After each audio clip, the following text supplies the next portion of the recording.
একটি ট্রেন 7 মিনিটের জন্য একটি এমন স্টেশনে গিয়ে দাঁড়িয়েছিল যেটা এখন অফিসিয়ালি এই পৃথিবীতেই নেই। কলকাতার একটি কলেজ স্টুডেন্ট শুভম রাতের ট্রেনে করে দিল্লি যাচ্ছিল। রাতের প্রায় 2:13 হঠাৎ করেই তার চোখ খুলে যায়, কারণ ট্রেনটি দাঁড়িয়ে পড়েছিল। কিন্তু না কোনো অ্যানাউন্সমেন্ট, না বাইরে কোনো আওয়াজ, শুধু জানলার বাইরে দেখা যাচ্ছিল ঘন এবং সাদা কুয়াশা। এরপর তার নজর একটি স্টেশন বোর্ডের উপরে যায়, ভানভার হল্ট। এর আগে সেই নামটি কখনোই শোনেনি। স্টেশনটাও অদ্ভুত মনে হচ্ছিল। কোনো ভেন্ডর নেই, কোনো স্টাফ নেই, শুধু প্ল্যাটফর্মে কয়েকজন দাঁড়িয়ে ছিল, কিন্তু তারাও কেউ নড়ছিল না, কেউ কথাও বলছিল না। ওই লোকগুলো শুধু এক নজরে তার ট্রেনটার দিকেই দেখছিল। ঠিক তখনই তার মোবাইলটা ভাইব্রেট করে।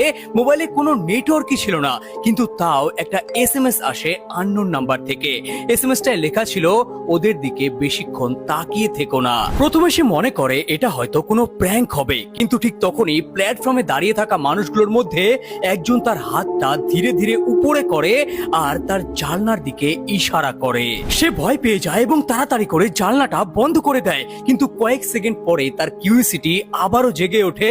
সে আবারও বাইরে দেখে, আর এইবার প্ল্যাটফর্মে দাঁড়িয়ে থাকা সব মানুষগুলোই তার জানলার দিকেই তাকিয়েছিল, আর সবার মুখে একটা অদ্ভুত আজব ধরনের হাসি দেখা যাচ্ছিল এবং তাদের হাসিগুলো যেন কোনোভাবেই থামছিল না।